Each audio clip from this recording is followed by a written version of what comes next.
بسم الله الرحمن الرحيم ألف لام ميم ذلك الكتاب لا ريب فيه هدى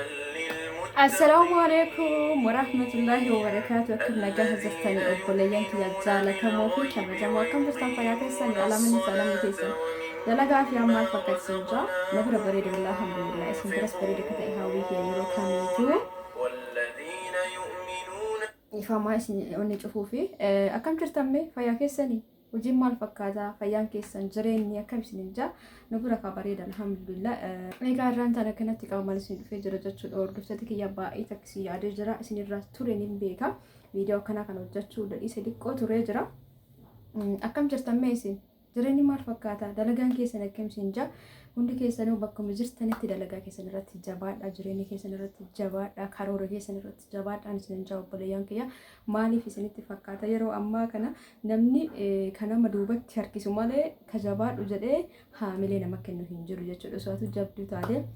gaafa wayii namni duubatti si harkisuu jalqaba jechuudha. Kanaaf yeroo sanatti sirriitti humna godhachuun si barbaachisa. Kanaaf dalagaa kamuu haa ta'u dalagaan dalagaadha. Dalagaa hin tuffatina. Bakka jirtanitti mana namaa ta'uu danda'a, biyya alaa ta'uu danda'a. Hatta amma hunduma fedhe maaliistiroo dalaguu hin taane dalagaan dalagaadha. Wallaahi laaziim yeroo ammaa kana dhiisa durumaa yeroo makamuu haa ta'u dalagaa keetti si kabachiisa si galee malee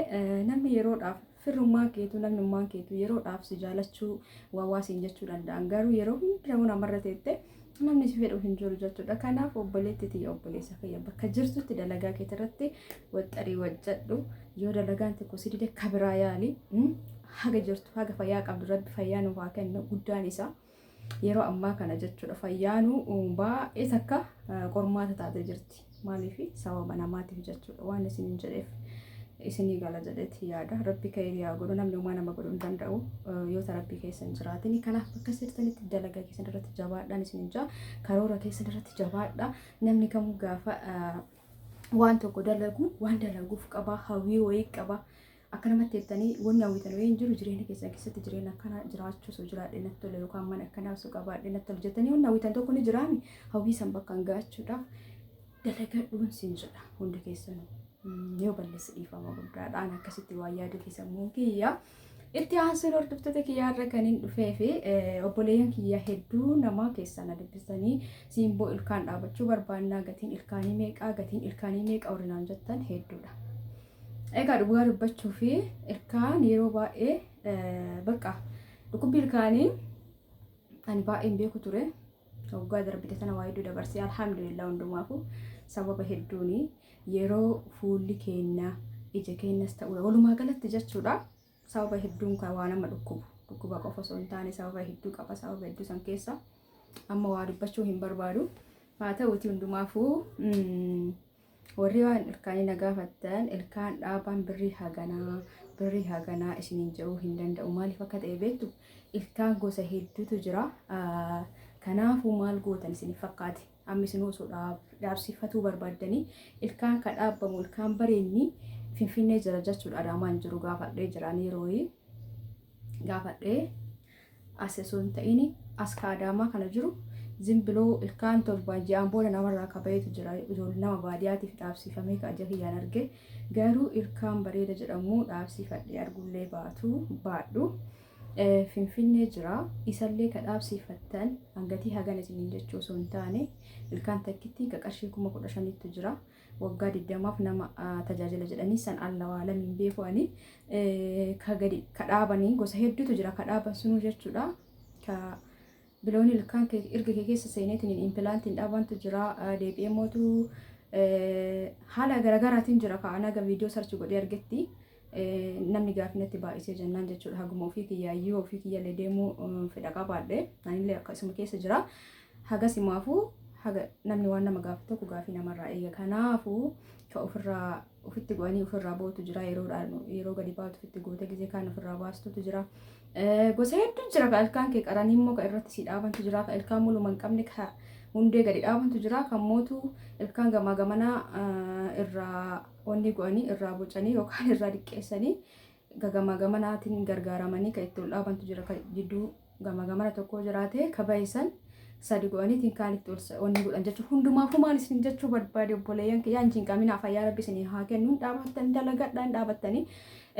ta'an immootu qarshii meeqa isiniin jechuuf anamma ni rakkadha jechuudha. Ilkaan ka dhaabsifattan ka dhibba ka 3,000 jira ka 6,000 jira ka 10,000 jira ka 15,000 jira haga 20,000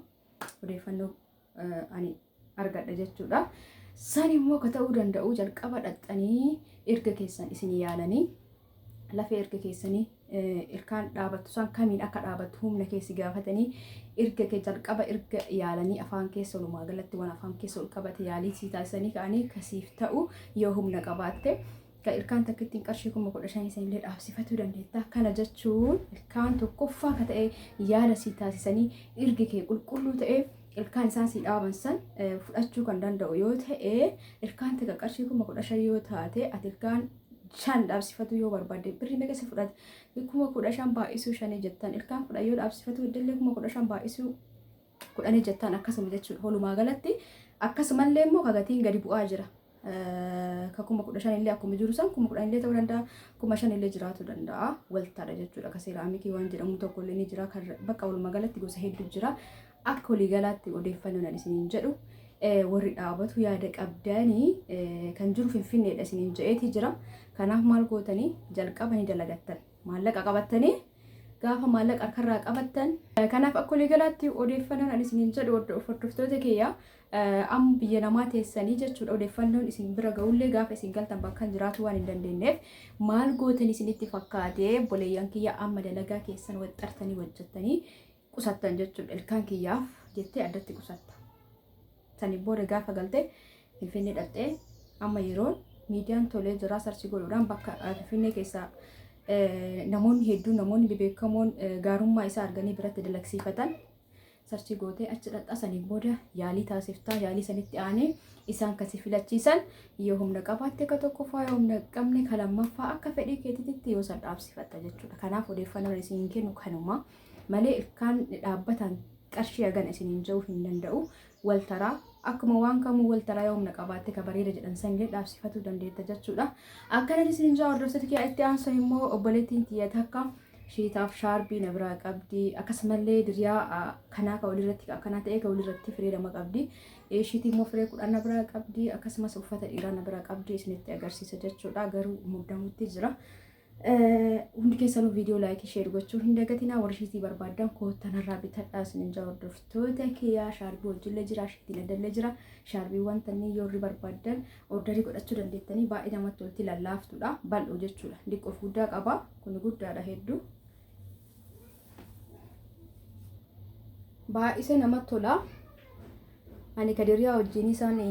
gurraachatti uffadhee ture shaarbii kana uffanne amma miicni haarawaa jechuudha. Ina qataa naqatu isaa hin beeku garuu hedduu takka namatti tolti laaftuudha gadi nama mageetti namarraa hin lootu bitadhaa isiniin ja'a bifa 4 na bira jira magariisni kun natti tole maartanii kanaaf namni barbaadan hin hojjetanii bitachuu dandeettanii kallattimaan gara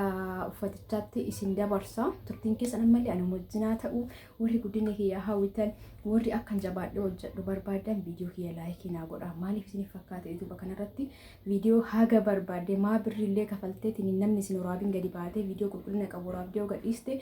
yoo namni isin ilaaliin bu'aan qabu jechuudha. Kanaafuu viidiyoo waraabuun editii gochuun sa'aatiin nama fudhata ija nama dhukkubsa.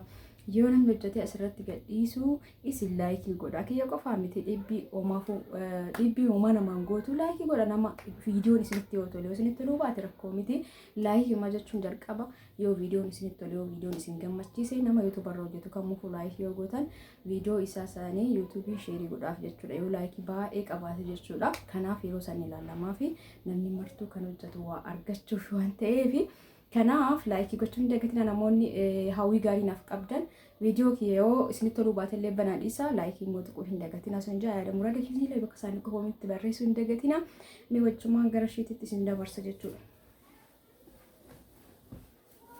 Kunoo shiitiin obboleettii tiyyaa shiitiiwwan kanneen akkanatti sumarratti ofirra qaqqabee isinitti agarsiisa. Egaa hordoftoota kee dhiifama guddaa isin gaafachaa osoo haasa'aa jiru namichi danatti dhufee haasa'aa ture isinitti mul'ata. Eega sirraa balleessee maashaallah tabaarakallah shiitee akkuma argaa jirtan kana akkasumallee akka daqiiqaan isinitti dheeranne ispiidii irra godhee ariifachiisee amma sagalee irratti isinii hidhe shiitii 10 diriyaa isinitti jalqaba mul'ate san diriyaan sun baay'ee bareeda gatiin sallee raqasaa isa firii lama. Shiitii 10 obboleeyyan kiyyaa barbaadinaan jettee jirti shiitii qofa jechuudha hordoftoota kiyyaa kana fakkaata akkasumas minxaafii jidduu san qabdi minxaafii jidduu akka margaa jirtu san jechuudha isillee nabraa qabdi diriyaan isin jedhe kunoo isa kana agartanii walirratti maashaallah halluu diimaan illee jira kanaan jira gurraachaan jira magariisaan jira namoonni barbaadan hiroo jettanii bitachuu dandeettanii gatiin isaa qarshii 2,000 qofa jechuudha obboleeyyan kiyya walirratti namni barbaadan dhuftanii bitachuu dandeettanii ka hodhame yoo ta'e qarshii hodhaa isin dabalchiisa jechuudha kun ammoo hodhameeti akkan isin ja'a magariisaaf kanatti shiitii firee 10 akkasumas minxaafii jidduu jechuun beetan jedhee aadaan baay'ee ka viidiyoo irratti godhusan baay'ee bareedi jidduudhaa fi egaa qulqullinni sagaleetiif dhiifama jechuudha ijoollee wacuutti jirti namoonni isinitti tolee dhuftanii bitachuu dandeettan lakkoofsi kee duwwaa 9 duwwaa 6 karaa waasaappiitiin heloo jettanii waan barbaadan ajajachuu dandeettanii meeshaa bunaallee ta'uu danda'a akkasumallee wanna barbaadan meeshaa mana keessaa algaa majaliisa firaashii garaagaraa jechuudha asitti isinitti haasa'aa ture sagaleen nama jeeqa koopii narra fide jechuudha sagaleen ijoollee waan jiruuf minxaafichi isa kana hiikee isinitti agarsiisa jedhee ture garuu maal bu'aa qaba hiikuun minxaaficha ni beektan waan ta'eefu jalaa xuraa jechuudha waan ergamuu hedduuf karaa gara saguruu erguu edda meeshaa kana kanaaf akkanumatti adeemuu fi akkanatti madaawaraa keessa galchee